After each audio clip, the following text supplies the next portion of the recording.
الحمد لله رب العالمين والصلاة والسلام على سيد المرسلين أما بعد فأعوذ بالله من الشيطان الرجيم بسم الله الرحمن الرحيم الصلاة والسلام عليك يا رسول الله وعلى آلك وأصحابك يا حبيب الله الصلاة والسلام عليك يا نبي الله وعلى آلك وأصحابك يا نور الله. حضرت سیدنا شیخ احمد بن منصور علیہ رحمت اللہ الغفور کو بعد وفات کسی نے خواب میں اس حال میں دیکھا کہ وہ جنتی حلہ یعنی جنتی لباس زیب تن کیے موتیوں والا تاج سر پر سجائے شیراز کی جامع مسجد کی محراب میں کھڑے ہیں. خواب دیکھنے والے نے پوچھا ما فعل اللہ بک، یعنی اللہ عز و جل نے آپ کے ساتھ کیا معاملہ فرمایا؟ کہا اللہ تبارک و تعالی نے مجھے بخش دیا، میرا اکرام فرمایا اور موتیوں والا تاج پہنا کر داخل جنت کیا. پوچھا کس سبب سے؟ فرمایا الحمدللہ رب العالمین، میں محبوب رب الانام صلی اللہ تعالی علیہ وآلہ وسلم پر کثرت سے درود و سلام پڑھا کرتا تھا، یہی عمل کام آ گیا. صلو علی الحبیب صلی اللہ تعالی علی محمد. الحمدللہ ثم الحمدللہ. ذی قعدۃ الحرام 1429 سنہ ہجری 2008 سنہ عیسوی کے عظیم الشان سالانہ بین الاقوامی 3 روزہ سنت و برے اجتماع کا سلسلہ ہے. اس وقت دعوت اسلامی کے عظیم مرکز صحرائے مدینہ مدینۃ الاولیاء ملتان شریف میں لاکھوں مسلمان ملک با ملک شہر با شہر گاؤں با گاؤں قریہ با قریہ سے تشریف لائے ہوئے ہیں. میں دعا کرتا ہوں کہ اللہ تبارک و تعالی ہمارے اس اجتماع کو بخیر و عافیت اتمام تک پہنچائے اور ہمیں آزمائش کے بغیر ہی کامیابی نصیب کرے. حضرت سیدنا شیخ عبداللہ شافعی علیہ رحمت اللہ القوی اپنے سفر نامے میں لکھتے ہیں ایک بار میں شہر بصرہ سے ایک قریہ یعنی گاؤں کی طرف جا رہا تھا. دوپہر کے وقت یکایک خوفناک ڈاکو ہم پر حملہ آور ہوا. میرے رفیق کو اس نے شہید کر ڈالا. ہمارا مال و متاع چھین کر میرے دونوں ہاتھ رسی سے باندھے مجھے زمین پر ڈالا اور فرار ہو گیا. میں نے جو تو ہاتھ کھولے اور چل پڑا مگر پریشانی کے عالم میں رستہ بھول گیا. یہاں تک کہ رات آ گئی. ایک طرف آگ کی روشنی دیکھ کر میں اسی سمت چل دیا. کچھ دیر چلنے کے بعد مجھے خیمہ نظر آیا. میں شدت پیاس سے نڈال ہو چکا تھا، لہذا خیمے کے دروازے پر کھڑے ہو کر میں نے صدا لگائی العطش العطش، ہائے پیاس ہائے پیاس. اتفاق سے وہ خیمہ اسی خوفناک ڈاکو کا تھا. میری پکار سن کر بجائے پانی کے وہ ننگی تلوار لیے باہر نکلا اور چاہا کہ ایک ہی وار میں میرا کام تمام کر دے. اس کی بیوی آڑے آئی مگر وہ نہ مانا اور مجھے گھسیٹتا ہوا دور جنگل میں لے آیا اور میرے سینے پر چڑھ گیا. میرے گلے پر تلوار رکھ کر مجھے ذبح کرنے ہی والا تھا کہ یکایک جھاڑیوں کی طرف سے ایک شیر دہاڑتا ہوا برآمد ہوا. شیر کو دیکھ کر خوف کے مارے ڈاکو اچھل کر دور جا گرا.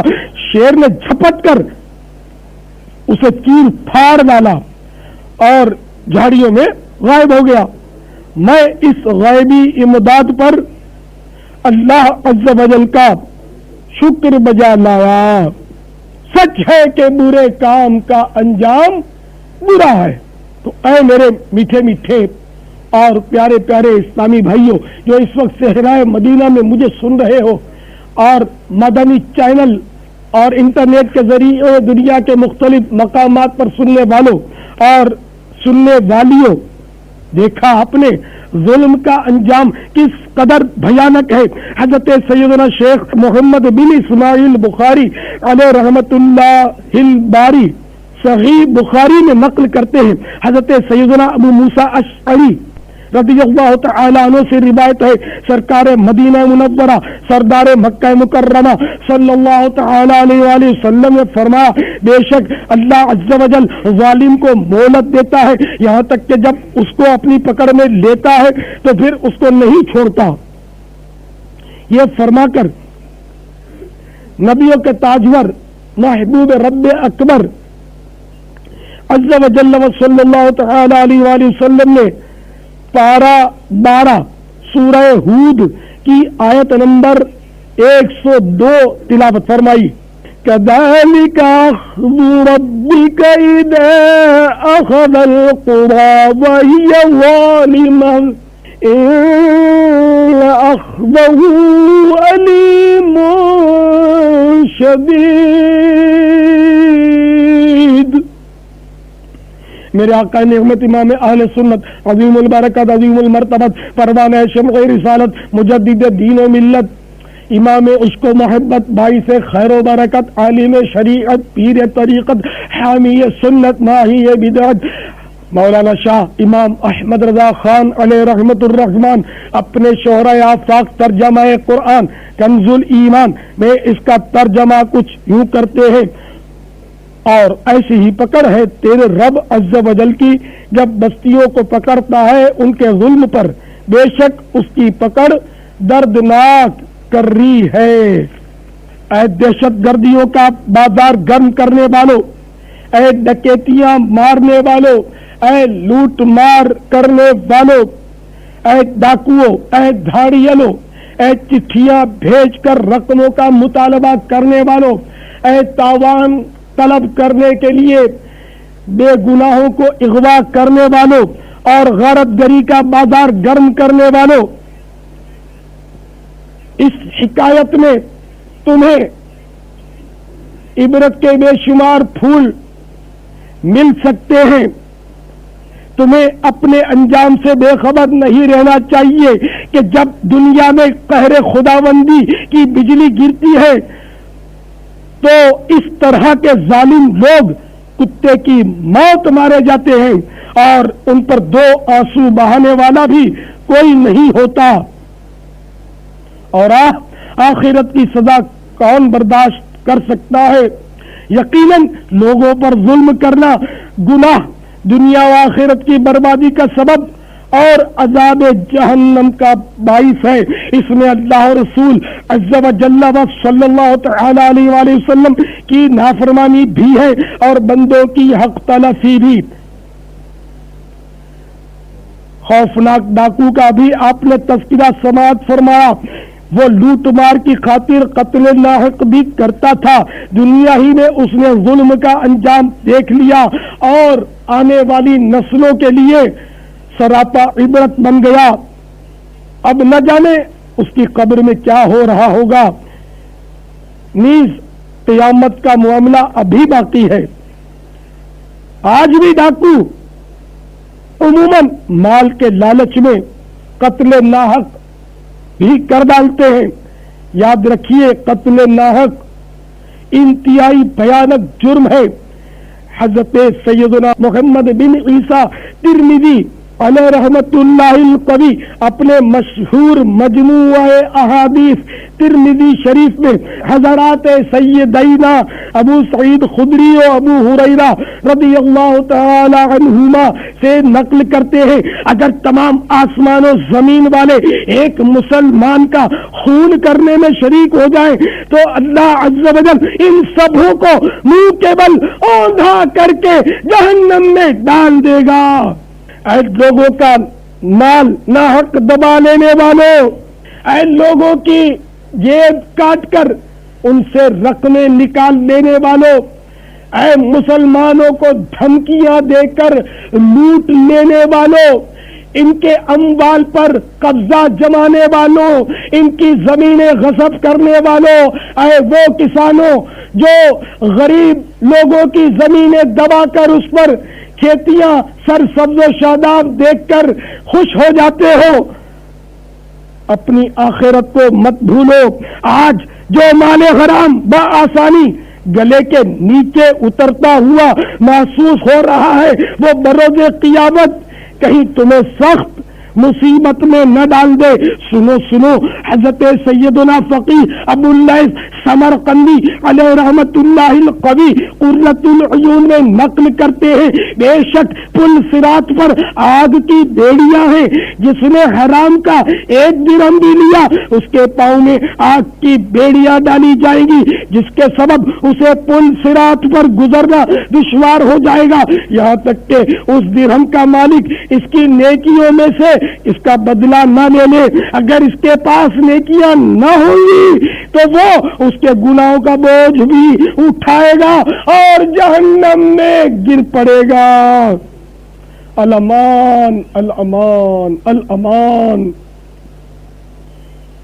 حضرت سیدنا مسلم بن حجاج قشیری علیہ رحمت اللہ القوی اپنے مشہور مجموعہ حدیث صحیح مسلم شریف میں نقل کرتے ہیں، سرکار نامدار، مدینے کے تاجدار، رسولوں کے سالار، نبیوں کے سردار، ہم غریبوں کے غمگسار، ہم بے کسوں کے مددگار، شفیع روز شمار، جناب احمد مختار، بے اذن پروردگار، غیبوں پر خبردار، صلی اللہ تعالی علیہ وآلہ وسلم نے استفسار فرمایا، کیا تم جانتے ہو مفلس کون ہے؟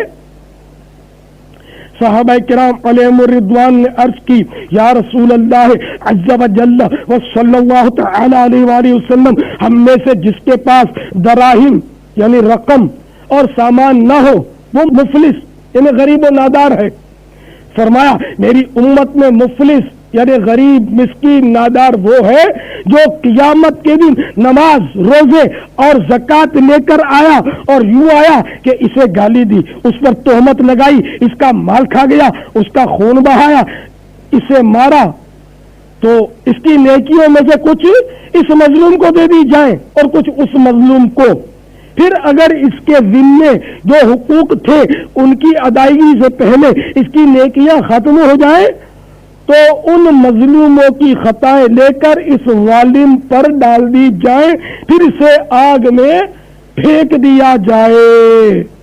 اے نمازیوں، اے روزہ داروں، اے حاجیوں، اے سخاوتیں کرنے والوں، اے پوری زکوٰۃ نکالنے والوں، اے صدقات و خیرات میں حصے لینے والوں، اپنے چہرے پر داڑھی سجانے والوں، زلفیں رکھانے والوں، امامے کا تاج اپنے سر پر جگمگانے والوں، اے ہر سال حج و عمرے کی سعادت پانے والے مالداروں، سب ڈر جاؤ، لرز اٹھو۔ حقیقت میں مفلس وہ ہے جو نماز، روزہ، زکوٰۃ، صدقات، سخاوتیں، فلاحی کاموں اور بڑی بڑی نیکیوں کے باوجود قیامت میں تہی دامن اور خالی کا خالی رہ جائے، جن کو کبھی گالی دے کر، کبھی بلا اجازت شرعی ڈانٹ کر، بے عزتی کر کے، ذلیل کر کے، مار پیٹ کر کے، عاریتاً چیزیں لے کر واپس نہ لوٹا کر، قرض دبا کر، دل دکھا کر، الزام تراشی کر کے، تہمتیں لگا کر، طرح طرح سے دل آزاریاں کر کے ناراض کر دیا ہوگا، ایسے لوگ اس کی ساری نیکیاں لے جائیں گے اور نیکیاں ختم ہو جانے کی صورت میں ان کے گناہوں کا بوجھ اٹھا کر جہنم میں جھونک دیا جائے گا۔ الامان الامان الامان۔ کیا اب بھی چوریوں سے باز نہیں آؤ گے؟ کیا اب بھی ڈکیتیاں نہیں چھوڑو گے؟ اے جیب کاٹنے کی نیت سے آنے والوں اور لوگوں کی جیبوں پر نظریں گاڑنے والوں، اب بھی توبہ نہیں کرو گے؟ تمہاری ہاتھ چالاکی تمہیں کہیں آخرت میں پھنسا کر نہ رکھ دے۔ کھاؤ گے اتنا ہی جتنا تمہارا پیٹ ہے، پہنو گے اتنا ہی جتنا تمہارا تن ہے، باقی تمہارے یہ ساری غذائیں اور کھا جائیں گے، کچھ ڈاکٹر لے جائے گا، کچھ ہو سکتا ہے کہ ایسے بددیانت اور بے غیرت پولیس والے لے جائیں جو رشوتیں دے کر تمہیں پالتے ہیں. تمہارے ہاتھ میں کتنا بچے گا؟ جتنا پیٹ میں گیا. جو پیٹ میں گیا وہ بھی آگ ہے، یہ غذا نہیں ہے. حقیقت میں اس کی حقیقت آگ ہے. تم مارے جاؤ گے، برباد ہو جاؤ گے. دنیا میں بھی ایسی بیماریاں ہو سکتا ہے تمہیں ہو جائیں کہ پانی کا قطرہ تمہیں اتارنا نصیب نہ ہو. مان جاؤ، خدا را مان جاؤ، تمہاری بھلائی کے لیے کہہ رہا ہوں. اور چپ چاپ دو زانوں بیٹھ کر بیان سننے لگو اور توبہ توبہ پکارنے لگو. اللہ تعالی ہم سب کو خیر کی ہدایت نصیب فرمائے. اللہ عز و جل کا خوف رکھنے والے حضرات حقوق العباد کے بظاہر معمولی نظر آنے والے معاملات میں بھی ایسی احتیاط کرتے ہیں کہ حیرت میں ڈال دیتے ہیں. ان سے عبرت حاصل کرو. حضرت سیدنا ابراہیم بن آدم علیہ رحمت اللہ اکرم نے ایک باغ کے اندر نہر میں سیب دیکھا، اٹھایا اور کھا لیا. کھاتے تو کھا لیا مگر پھر احساس ہو گیا کہ یہ میں نے کیا کیا، میں نے اس کے مالک کی اجازت کے بغیر کیوں کھایا. چنانچہ تلاشتے ہوئے باغ تک پہنچے. جس رخ سے سیب آیا تھا نہر کے کنارے چلتے چلتے چلتے آخر ایک باغ تک آ کر رکے جہاں سیبوں کے درخت تھے. تو یہ طے ہوا کہ یہ سیب یہی کا گرا ہوگا. چنانچہ باغ کی مالکہ جو کہ خاتون تھی، ان سے آپ رحمت اللہ تعالی علیہ نے معذرت چاہی. اس خاتون نے عرض کی، اے اللہ کے نیک بندے، یہ باغ مجھے اکیلے کا نہیں ہے، میں بادشاہ کی اس میں شراکت دار ہوں، پارٹنرشپ ہے میری. آدھا باغ میرا، آدھا بادشاہ کا ہے. چلیے تو میرا آدھے سیب پر جو حق بنتا تھا وہ میں نے آدھا معاف کیا. اب آدھا معاف کرنے کا تو مجھے میں مجاز نہیں، تو بادشاہ معاف کر سکتا ہے. چنانچہ اس اللہ کے ولی کو دیکھیے کہ بادشاہ کہیں دور بلخ میں رہتا تھا، اس کے محل پر آپ سفر کر کے پہنچے اور آدھا سیب معاف کروا کر ہی دم لیا. کہ اللہ کے ولیوں کی شان. اور ایک ہماری حالت ہے جو ہم دیکھ رہے ہیں. تو میرے میٹھے میٹھے اور پیارے پیارے صحیح بھائیوں، مدنی چینل اور انٹرنیٹ کے ذریعے سننے والوں، اس حکایت میں بغیر پوچھے دوسروں کی چیزیں ہڑپ کر جانے والوں، سبزیوں اور پھلوں کی ریڑیوں سے چپ چاپ کچھ نہ کچھ اٹھا کر اپنی ٹوکری میں ڈال لینے والوں کے لیے عبرت ہی عبرت ہے. بظاہر معمولی نظر آنے والی شے بھی اگر بغیر اجازت شرعی استعمال کر ڈالی اور قیامت کے روز پکڑے گئے تو کیا بنے گا. چنانچہ حضرت علامہ عبد الوہاب شاعرانی قدس سرہ النورانی تنبیہ المغترین میں نقل کرتے ہیں. مشہور تابعی بزرگ حضرت سیدنا وہب بن منبہ رضی اللہ تعالیٰ عنہ فرماتے ہیں، ایک اسرائیلی نوجوان نے اپنے پچھلے تمام گناہوں سے توبہ کی، 70 سال تک لگاتار اس طرح عبادت کرتا رہا کہ دن کو روزہ رکھتا اور رات کو جاگ کر عبادت کرتا، نہ کوئی عمدہ غذا کھاتا، نہ کسی سائے کے نیچے آرام کرتا. یہ سننا بہت آسان ہے، سائے کے نیچے آرام. ہم سب سائے میں بیٹھے ہوئے خوش ہیں، اور تھوڑی دیر کے لیے جو اسلامی بھائی اس وقت دھوپ میں ہوں گے وہ اندازہ لگائیں کتنی تشویش ہو رہی ہوگی، کیسا ہو رہا ہوگا کہ ہم بھی شامیانے تلے پہنچ جائیں، چھت کے نیچے آ جائیں. اور یہ نوجوان 70 سال تک، اب نوجوان نہ رہا، خیر یہ شخص 70 سال تک اس نے اس طرح گزارے کہ کبھی اس نے سائے کے نیچے آرام نہیں کیا، نہ عمدہ غذا کھائی. ایسا نیک پرہیزگار اور نفس کو مارنے والا. جب یہ دنیا سے رخصت ہوا تو کسی نے خواب میں دیکھ کر پوچھا، ما فعل اللہ بکا، اللہ تبارک و تعالی نے آپ کے ساتھ کیا معاملہ فرمایا؟ اس نے جو کچھ جواب دیا اس کو دل کے کانوں سے سنیے. کہنے لگا، اللہ عز و جل نے میرا حساب لیا، پھر سارے گناہ بخش دیے، مگر ایک لکڑی جس سے میں نے اس کے مالک کی اجازت کے بغیر باتوں میں خلال کر لیا تھا وہ معاف کروانا رہ گیا تھا، اس کی وجہ سے میں اب تک جنت سے روک دیا گیا ہوں۔ تو حقوق اللہ توبہ سے معاف ہوتے ہیں۔ اللہ تعالیٰ اپنے حقوق تو بے پوچھے بخش دے، وہ قادر، ہر چیز پر قادر ہے، بندے بھی اس کے، بندوں کے حقوق بھی اسی کے ہیں، لیکن اس نے یہ قانون اپنا رکھا ہے کہ بندے سے معاف کرواؤ۔ تو وہ تنکا معمولی خلال، لکڑی کی معمولی سے لکڑی باریک سی، وہ معاف کروانا رہ گیا دنیا میں۔ دیکھیے کتنی آزمائش ہو گئی ان کے لیے کہ جنت سے روک دیا گیا ہے مجھے، کہ وہ کیوں معاف نہیں کروایا۔ تو ذرا غور تو کیجئے کہ ایک معمولی لکڑی جنت میں داخلے سے مانے یعنی رکاوٹ ہو گئی، اور آج ہمارا کیا حال ہے؟ ہاں، معمولی لکڑی کے خلال کی تو کیا ہی بات ہے، آج کل تو بغیر دعوت کے دوسروں کے یہاں کھانا ہی کھا ڈالتے کھانے والے۔ یاد رکھیے، بغیر بلائے کسی کی دعوت میں گھس جانا شرعاً منع ہے۔ ابو داؤد شریف کی حدیث پاک میں یہ بھی ہے، جو بغیر بلائے گیا وہ چور ہو کر گھسا اور غارت گری کر کے نکلا۔ نیز آج کل قرض کے نام پر لوگوں کے ہزاروں بلکہ لاکھوں روپے ہڑپ کر لیے جاتے ہیں۔ ابھی تو یہ سب آسان لگ رہا ہوگا، لیکن قیامت میں بہت مہنگا پڑ جائے گا۔ اے لوگوں کا قرضہ دبا لینے والوں، پیسوں کے لیے خواہ دھکے کھلانے والوں، ٹال مٹول کرنے والوں، قرضہ لے کر بھلا دینے والوں، کان کھول کر سنو، میرے آقا، میرے مرشد اعلی حضرت امام اہل سنت مولانا شاہ امام محمد رضا خان علیہ رحمت الرحمان نقل کرتے ہیں، جو دنیا میں کسی کے تقریباً 3 پیسے دین یعنی قرض دبا لے گا، بروز قیامت اس کے بدلے 700 باجماعت نمازیں دینی پڑ جائیں گی، یعنی صرف 3 پیسوں کے بدلے 700، وہ بھی باجماعت تقریباً 3 پیسے۔ تو یہاں تو 700 اور باجماعت نمازیں ظاہر وہ دینی پڑ جائیں گی جو مقبول بھی ہوئی ہوں۔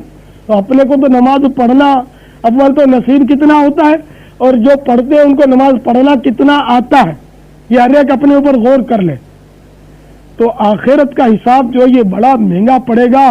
تو میرے پیارے پیارے اور میٹھے میٹھے سے بھائیو، ہم تو دعا کرتے ہیں، اے خدا تواب ہمیں بے حساب بخش دے، خدا اے خدا بند قدوس تیری قسم ہم حساب کتاب نہیں لا سکیں گے، ہمیں حساب کی طاقت نہیں، مولا بے حساب بخش دے، اگر حساب ہوا تو ہم کیا کریں گے۔ تو بہرحال یہ ذہن نشین کر لیجئے کہ جو کسی کا قرضہ دبا لے وہ ظالم ہے، اور یہ بیان ظلم کا انجام آپ سن رہے ہیں۔ تو جو ظالم ہے وہ سخت نقصان میں۔ حضرت سیدنا سلیمان طبرانی قدس سرہ الربانی اپنے مجموعہ احادیث الموسوم طبرانی میں نقل کرتے ہیں، سرکار مدینہ منورہ سردار مکہ مکرمہ صلی اللہ تعالی علیہ وآلہ وسلم نے فرمایا، جس کا خلاصہ ہے، ظالم کی نیکیاں مظلوم کو، مظلوم کے گناہ ظالم کو دلوائے جائیں گے۔ علمان علمان علمان۔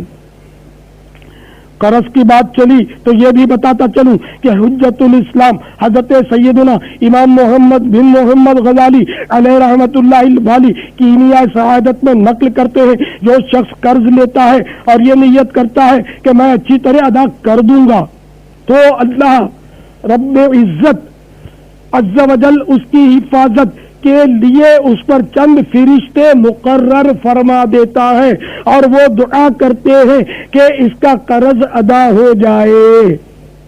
اور اگر قرض ادا کر سکتا ہو تو قرض خواہ کی مرضی کے بغیر اگر ایک گھڑی بھر بھی تاخیر کرے گا تو گناہگار ہوگا۔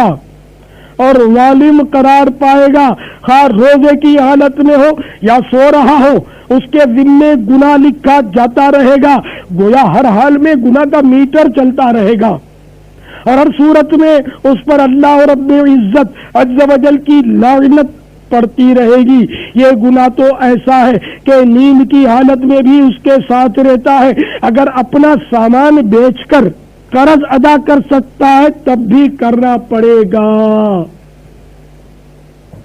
اگر ایسا نہیں کرے گا تو گناہگار ہے۔ اگر قرض کے بدلے ایسی چیز دے جو قرض خواہ کو ناپسند ہو تب بھی دینے والا گناہگار ہوگا، اور جب تک اسے راضی نہیں کرے گا اس ظلم کے جرم سے نجات نہیں پائے گا، کیونکہ اس کا یہ فعل کبیرہ گناہوں میں سے ہے، مگر لوگ اسے معمولی خیال کرتے ہیں۔ اے میرے میٹھے میٹھے اور پیارے پیارے اسلامی بھائیوں، جب مطلب ہوتا ہے تو خوشامد اور جھوٹے وعدے کر کے بعض لوگ قرضہ حاصل کر لیتے ہیں، مگر افسوس 100 کروڑ افسوس لے لینے کے بعد ادا کرنے کا نام نہیں لیتے۔ غیرت مندی کا تقاضا تو یہ ہے کہ جس سے قرض لیا ہے اپنے اس محسن کے گھر جلد تر جا کر شکریہ کے ساتھ قرض ادا کر آتے، مگر آج کل حالت یہ ہے کہ اگر قرض ادا کرنا بھی ہے تو بیچارے قرض خواہ کو خوب دھکے کھلا کھلا کر رلا رلا کر اس غریب کی رقم کو توڑ پھوڑ کر یعنی تھوڑی تھوڑی مقدار میں قرض لوٹایا جاتا ہے۔ یاد رکھیے بلا وجہ قرض خواہ کو دھکے کھلانا بھی ظلم ہے۔ عام طور پر بیپاریوں کی عادت ہوتی ہے کہ رقم گلے میں موجود ہونے کے باوجود شام کو لے جانا، کل آنا وغیرہ کہہ کر بلا اجازت شرعی ترخاتے اور دھکے کھلاتے ہیں، انہیں ایذا پہنچاتے ہیں۔ یہ نہیں سوچتے کہ ہم کتنا بڑا گناہ اپنے سر لے رہے ہیں۔ اگر شام کو قرض چکانا ہی ہے تو ابھی صبح کے وقت چکا دینے میں آخر حرج ہی کیا ہے؟ حقوق العباد کا معاملہ بڑا نازک ہے، مگر آج کل بے باکی کا دورہ ہے۔ عوام تو کجا، خواص کہلانے والے بھی عموماً اس کی طرف سے غافل رہتے ہیں۔ غصے کا مرض عام ہے، اس کی وجہ سے اکثر خواص بھی لوگوں کی دل آزاری کر بیٹھتے ہیں، اس کو جھاڑتے، اس کو لتاڑتے، اس کو ایذا پہنچانے والی نظروں سے گھورتے ہیں، اس کو ذلیل کر کے اٹھا دیتے، اٹھ بے چل نکل کہہ کر اس غریب کا دل سب کے سامنے توڑ دیتے ہیں، اور اس کی طرف ان کی بالکل توجہ نہیں ہوتی کہ کسی مسلمان کی بلا وجہ شرعی دل آزاری گناہ و حرام اور جہنم میں لے جانے والا کام ہے۔ میرے آقا اعلی حضرت امام اہل سنت عظیم البرکت عظیم المرتبت پروانہ شمع رسالت مجدد دین و ملت مولانا شاہ احمد رضا خان علیہ رحمت الرحمن فتاوی رضویہ شریف جلد 12 صفحہ 342 میں طبرانی شریف کے حوالے سے نقل کرتے ہیں، سلطان دو جہان رحمت عالمیان جانے جانان محبوب الرحمن عز و جل و صلی اللہ تعالی علیہ وآلہ وسلم کا فرمان عبرت نشان ہے، من آذا مسلما فقط آذانی ومن آذانی فقط آذا اللہ، یعنی جس نے کسی مسلمان کو ایذا دی اس نے مجھے ایذا دی، اور جس نے مجھے ایذا دی اس نے اللہ عز و جل کو ایذا دی۔ افسوس 100 کروڑ افسوس، آج ہماری سوچ عجیب و غریب ہو چکی ہے، مسلمانوں کو ایذا دینا کوئی عیب ہی نہیں سمجھا جا رہا۔ ہائے اگر یہی ہمارا انداز رہا تو ہمارا مرنے کے بعد کیا بنے گا؟ اے خاصان رسول، وقت دعا ہے، امت پہ تیری آ کے عجب وقت پڑا ہے۔ جو دین بڑی شان سے نکلا تھا وطن سے پردیس میں، وہ آج غریب الغربا ہے۔ جس دین کے مدعو تھے کبھی قیصر و کسرا، خود آج وہ مہمان سرائے فقراء ہے۔ وہ دین ہوئی بزم جہاں جس سے فروزاں، اب اس کی مجالس میں نہ بتی نہ دیا ہے، جس دین کی حجت سے سب ادیان تھے مغلوب، اب معترض اس دین پہ ہر ہرزہ سرا ہے، چھوٹوں میں اطاعت ہے نہ شفقت ہے بڑوں میں، پیاروں میں محبت ہے نہ یاروں میں وفا ہے، وہ قوم میں تیری نہیں اب کوئی بڑائی، پر نام تیری قوم کا یا اب بھی بڑا ہے، ڈر ہے ڈر ہے ڈر ہے کہیں یہ نام بھی مٹ جائے نہ آخر، مدت سے اسے دور زمان بیٹھ رہا ہے، وہ قوم کے آفاق میں جو سرب فلک تھی وہ یاد میں اسلاف کی اب روبہ قضا ہے، جو قوم کے مالک تھی علوم اور حکم کی اب علم کا وہ نام نہ حکمت کا پتہ ہے، کھو جن کے کمالات کا لگتا ہے اب اتنا، گمدشت میں ایک قافلہ بے تبل و دھرا ہے، جو کچھ ہے وہ سب اپنے ہی ہاتھوں کے ہیں کرتوت، یا سیدی یا حبیبی یا مولائی یا رسول اللہ، ہم اعتراف کرتے ہیں جو کچھ ہے وہ سب اپنے ہی ہاتھوں کے ہیں کرتوت، شکوا ہے زمانے کا نہ قسمت کا گلا ہے، دیکھے ہیں یہ دن اپنی ہی غفلت کی بدولت، سچ ہے کہ برے کام کا انجام برا ہے، فریاد ہے فریاد ہے فریاد ہے اے کشتی امت کے نگہباں، میرا یہ تباہی کے قریبان لگا ہے، اے چشمہ رحمت بے ابھی انت و امی، دنیا پہ تیرا لطف صدا عام رہا ہے، جس قوم نے گھر اور وطن تجھ سے چھڑایا، جب تو نے کیا نیک سلوک ان سے کیا ہے، 100 بار تیرا دیکھ کے اف اور ترغم، ہر باغی و سرکش کا سر آخر کو جھکا ہے، برتاؤ تیرے جب کہ یہ اعدا سے ہیں اپنے، اعدا سے غلاموں کو کچھ امید سوا ہے، کر حق سے دعا